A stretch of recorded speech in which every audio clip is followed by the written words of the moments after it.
ოდესღაც ტყის პირას ულამაზეს სახლში ცხოვრობდა დედა თხა, თავის 7 პატარა თხასთან ერთად. პატარა თხები ძალიან ლამაზები იყვნენ, ცელქები და მოხერხებულები. დედას ისინი სიგიჟემდე უყვარდა. ერთხელაც დედა თხა ტყეში წასასვლელად მოემზადა. შვილები შემოიკრიბა და უთხრა: ჩემო ტკბილებო, მე ცოტეხლით უნდა წავიდე ტყეში, საჭმლის მოსატანად, თქვენ მარტო რჩებით სახლში. ამიტომ ძალიან ფრთხილად იყავით. თუ ვინმე დააკაკუნებს, არავის გაუღოთ კარი. დაიმახსოვრეთ, რომ მგელი ცბიერია. ის ეცდება თქვენს მოტყუებას. მგელს უხეში ხმა აქვს და ფეხებზე შავი ბეწვი. ამ ნიშნებით მაშინვე იცნებთ მას. ნუ ხელაო, დედიკო, ჩვენ ფრთხილად ვიქნებით და არავის გაუღებთ კარს. დედა თხამ შვილებს აკოცად ბილად დაემშვიდობა და წავიდა. ამ დროს მგელი თხების სახლთან ახლოს და სეირნობდა. როდესაც დაინახა დედა თხა სახლიდან წავიდა, მაშინვე გაიქცა პატარა თხების სახლისკენ. მივიდა კართან და დააკაკუნა. გააღეთ, ჩემო ძვირფასებო, დედა მოვედი და საჩუქრები მოგიტანეთ. მაგრამ ხმა უხეში და ბოხი იყო. პატარა თხები მაშინვე მიხვდნენ, რომ ეს დედა არ იყო, მათ ერთხმად შესძახეს. არ გაგიღებთ? ჩვენს დედას ტკბილი, ნაზი ხმა აქვს, თქვენ კი უხეში ხმა გაქვთ, თქვენ გელი ხართ. გელმა დაინახა, რომ ვერ მოატყუა. კაბრაზებულმა სახლში შეირბინა, აიღო ტკბილეული და იფიქრა. ამას გადავყლაპავდა, ხმა დედა თხასავით ტკბილი გამიხდება. ახლა ვნახოთ კარს როგორ არ გამიღებენო. მივიდა კართან და კვლავ დააკაკუნა. გააღეთ, ჩემო ტკბილებო, დედა მოვედი და ბაზრიდან ბევრი რამ მოგიტანეთ.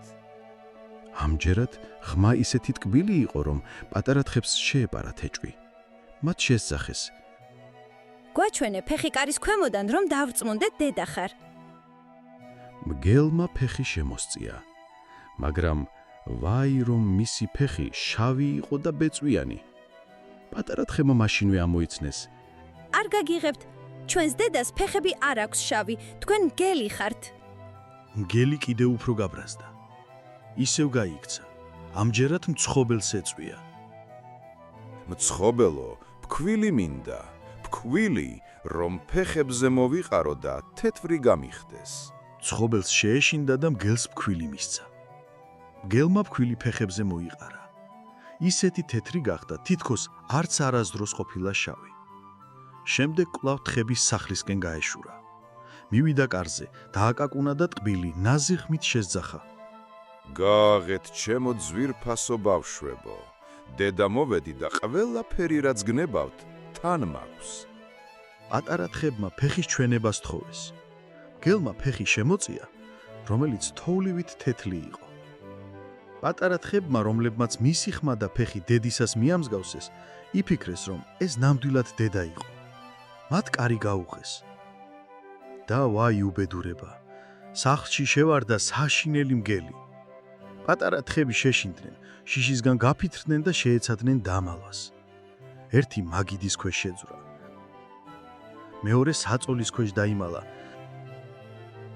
მესამე ღუმელში. მეოთხე სამზარეულოში. მეხუთე კარადაში. მეექვსე ფარდის უკან. მეშვიდე ყველაზე პატარა თხა საათის ყუთში დაიმალა.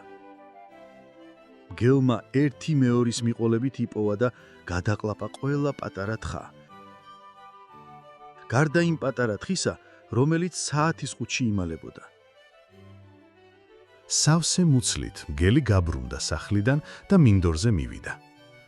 ერთ დიდ ხის ქვეშ დაწვა და დაიძინა. მუცელი ისეთი ქონდა დაბერილი, თითქოს ბურთი იყო. ცოტა ხანში დედა თხა დაბრუნდა სახლში. დაინახა კარი ღია იყო, მაგიდები და სკამები გადაყრილი, ჭურჭერი დამსხრეული. ყველაფერი არეული იყო. მან შვილებს დაუძახა, მაგრამ პასუხი არ იყო. ისევ დაუძახა, მაგრამ უშედეგოდ. ბოლოს, როცა ყველას დაუძახა და პასუხი ვერ მიიღო, საათის ყუთიდან პატარა ხმამ დაიძახა. დედიკო, აქ ვარ. დედა თხამ გამოაძვლინა ყველაზე პატარა თხა. ის ატირდა და ყველაფერი უამბო დედას. როგორ მოატყუა მგელმა, როგორ შევარდა სახლში და როგორ გადაყლაპა მისი ძმები და დები. დედათხა განრისხდა. ის შვილთან ერთად სასწრაფოდ გავიდა სახლიდან და მინდორზე გაემართა, სადაც მგელი იპოვა.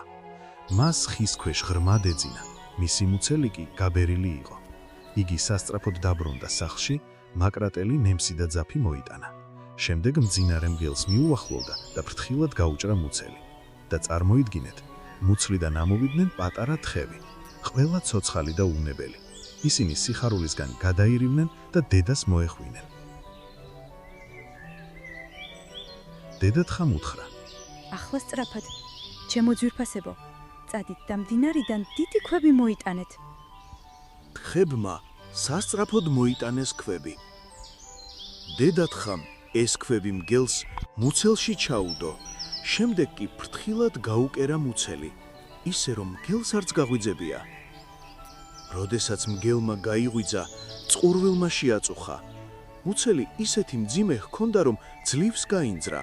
ის მდინარისკენ გაემართა წყლის დასალევად, მაგრამ როგორც კი მდინარის ნაპირას მივიდა, ქვები სიმძიმისგან ფეხი დაუწდა, წყალში ჩავარდა და დაიხრჩო. დედათხა და მისი შვილები უსაზღვროდ ბედნიერები იყვნენ და სიმღერა დაიწყეს.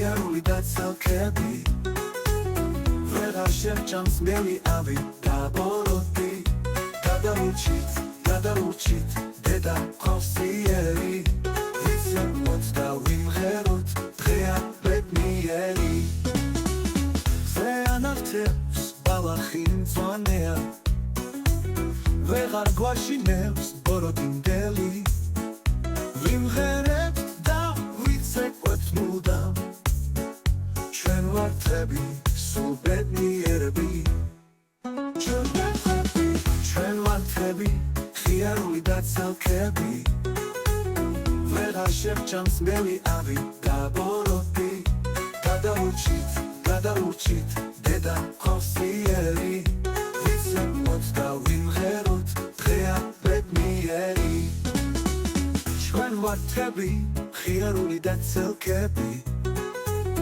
ვეღარ შევჭამს მგელი ავი დაბოროტი გადაურჩით დედა ხოსიერი ვიცემოთ და ვიმღეროთ დღეა ბედნიერი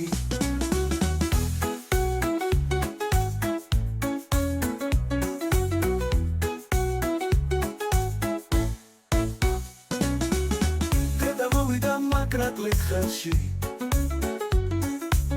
მუცელი გაუჭრა წამებში ხვები ავიდეთ და ჩამოვსდეთ მუცელში წყალში ჩავარდა გაქრა ბოროტი მგელი ჩვენ ვართ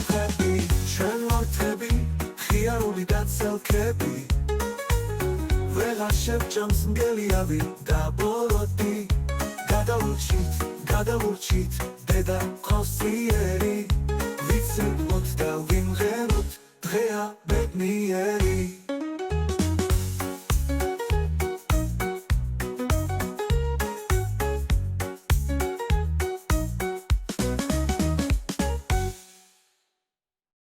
ამ დღის შემდეგ ისინი მშვიდად და ბედნიერად ცხოვრობდნენ თავიანთ სახლში, ტყის პირას.